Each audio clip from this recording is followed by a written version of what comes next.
Well, hello, Holy Cross. I'm here in the Dirty Rectory study of the Rectory, and I'm more or less doing some more testing with the camera. I'm trying to get different ways to communicate with you, and obviously, video conferencing and webcams and that sort of thing are kind of the in thing right now. So part of the reason for this video is to test the video quality and that sort of thing. Testing some software that I've got running and making sure I can figure out how to use it smoothly. And so I thought, rather than just getting on here and saying test, test, test, what I would do is share with you a thought that has been with me all day. Some of you joined us for morning prayer, and during morning prayer we read Psalm 121. Let me put that up on screen for you. This is what we're practicing, this little transition stuff here. How's that? Look at that.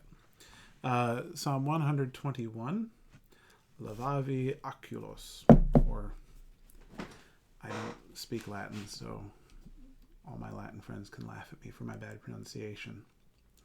But this psalm kind of jumped out at me today. There's so many clergy probably saying the same thing about whatever passages of scripture that jump out at them. And, for me, this one here jumped out at me. And I was reminded of a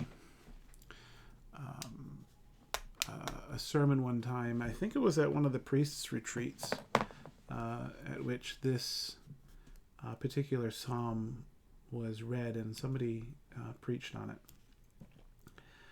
I lift up my eyes to the hills. From where is my help to come? My help comes from the Lord, the maker of heaven and earth.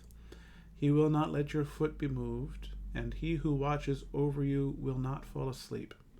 Behold, he who keeps watch over Israel shall neither slumber nor sleep. The Lord himself watches over you. The Lord is your shade at your right hand, so that the sun shall not strike you by day, nor the moon by night. The Lord shall preserve you from all evil. It is he who shall keep you safe. The Lord shall watch your going out and your coming in from this time forth forevermore. Wonderful psalm, one of many people's favorites. I love that line, I lift up my eyes to the hills. From where is my help to come? And that was the subject, that's the line that really caught my attention and sparked the memory about what I had heard in that sermon a number of years ago. And I don't know whether it's accurate or not, so I'm not saying this is the accurate interpretation of the psalm, but it's one that gives us pause to think. The preacher, and I don't even remember who it was, said that really the core of this psalm is the images of someone standing in the midst of a great plain, basically a soldier or an officer in an army, out on a great plain, encamped with their army. And at night, what they see on the hillside all around them are the fires of the camp of the enemy. They're surrounded on the hills by the enemy forces. And at night, you can see the great number of fires which light up the hillside. He says, I lift up my eyes to the hills. And what he sees is this great enemy.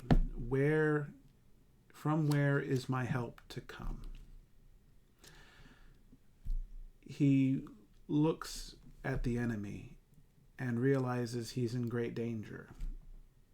Where is his help to come? Well, obviously, he continues on for the rest of this psalm with this great exclamation of acknowledging where his help comes from and more in particular, from whom his help comes from. My help comes from the Lord, the maker of heaven and earth. And he goes through the rest of the psalm, reciting his confidence in God.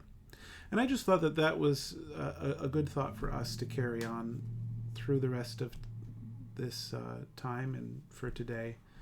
That especially those of us who aren't sick, those of us who don't have weak immune systems, those of us whose age doesn't make us a candidate for having a really bad episode of coronavirus, I thought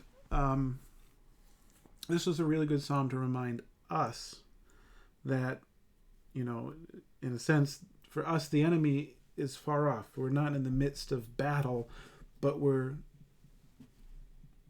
seeing the potential for battle far off, and maybe we're not worried. But it's a good reminder for us that this disease lingers out before us as an enemy, which has great numbers and great potential to do great harm. And a great reminder for us that we are called to put our confidence in God, to acknowledge him as the one who watches over us, the one who preserves us from all evil, the one who will keep us safe, and the one who will watch our going out and our coming in from this time forth forevermore.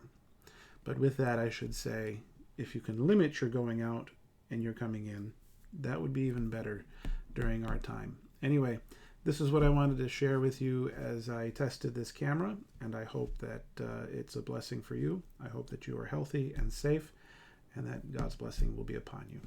Be well.